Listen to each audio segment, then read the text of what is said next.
Oke, masih dengan Profesor Kardus, tak berjasa tapi jenius. Alam semesta dalam teori relativitas umum.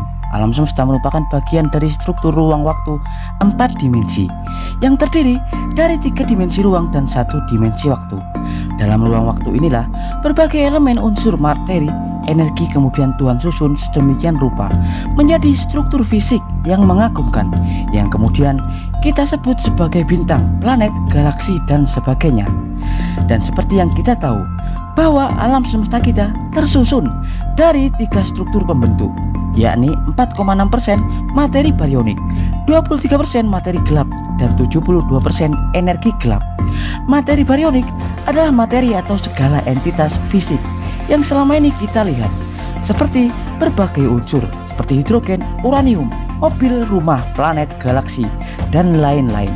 Mereka adalah materi barion yang faktanya hanya mengisi 4,6% alam semesta kita, dan sisanya adalah sebuah misteri seperti energi gelap dan materi gelap yang hingga kini masih dieksplorasi oleh para filsuf-filsuf fisika yang haus akan keingintahuan dan berambisi untuk menemukan kebenaran misteri alam semesta.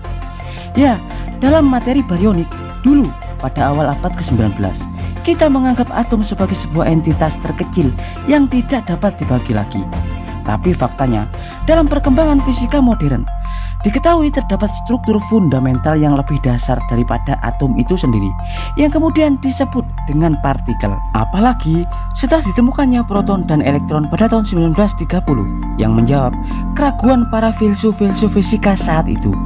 Terlebih setelah munculnya konsep mekanika kuantum yang kemudian secara radikal mengubah konsepsi partikel dengan segala sesuatu yang mempengaruhinya.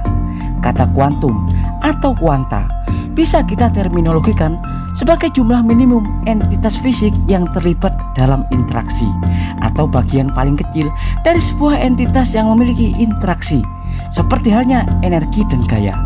Karena itulah cabang keilmuan fisika nuklir, fisika partikel, dan mekanika kuantum disebut sebagai satu paket yang tidak bisa terpisahkan dan akan saling terikat.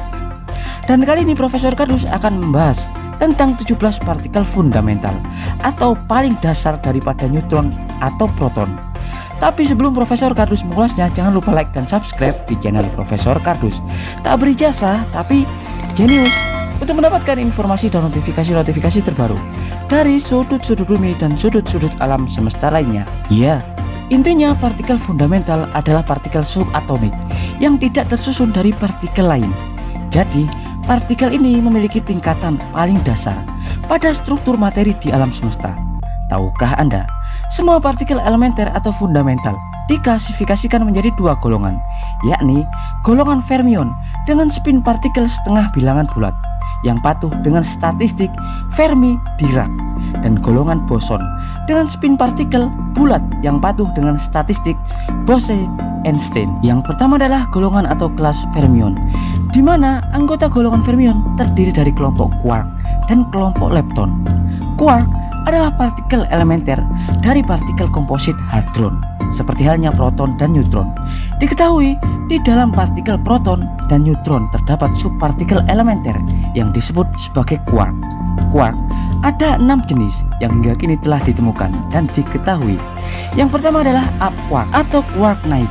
Quark naik memiliki massa paling ringan dari semua quark. Quark naik atau up quark ditemukan pertama kali pada 1968 di akselerator partikel linier Stanford, Amerika Serikat. Selain quark naik, quark kedua yaitu down quark atau quark turun juga ditemukan pada tahun yang sama di akselerator partikel linier Stanford. Dan kemudian quark yang ketiga adalah charm quark atau quark pesona, juga ditemukan di akselerator linier Stanford pada tahun 1974. Dan quark yang kelima adalah top quark atau quark atas. Quark atas juga ditemukan di Stanford Accelerator pada 1968. Dan quark yang terakhir adalah bottom quark atau quark bawah, ditemukan di Fermilab pada 1977. Selain 6 kelompok quark, 6 kelompok lepton juga adalah partikel elementer. Dalam kelompok lepton ini dibagi menjadi 2. Yang pertama adalah lepton bermuatan seperti elektron, muon, dan tau. Dan yang kedua adalah lepton neutrino atau lepton netral seperti elektron, neutrino, muon neutrino, dan tau neutrino. Lepton bermuatan seperti elektron ditemukan paling awal pada abad ke-18 dan kemudian muon ditemukan pada 1936 dan selanjutnya adalah tau atau tauon ditemukan pada 1975 di Stanford Accelerator. Selain lepton bermuatan, ada lepton netral atau neutrino yang juga ditemukan seperti elektron neutrino atau elektron netral yang ditemukan pada 1956. Kemudian muon neutrino ditemukan pada 1962 dalam sebuah percobaan di Brookhaven National Laboratory dan tau neutrino yang terdeteksi pada 1977. Kemudian setelah 6 quark dan 6 lepton, ada 5 partikel komposit lain, yakni boson atau yang disebut sebagai pembawa gaya atau pembawa pesan partikel. Boson memberi pengaruh gaya pada partikel-partikel lain.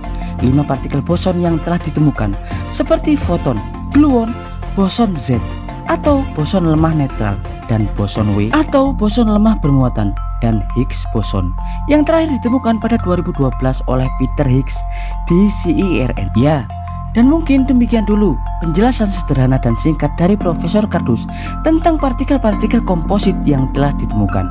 Mungkin dalam konten-konten berikutnya Profesor Kardus akan mencoba menjelaskan lebih rinci tentang fungsi dan sifat-sifat setiap partikel elementer tersebut.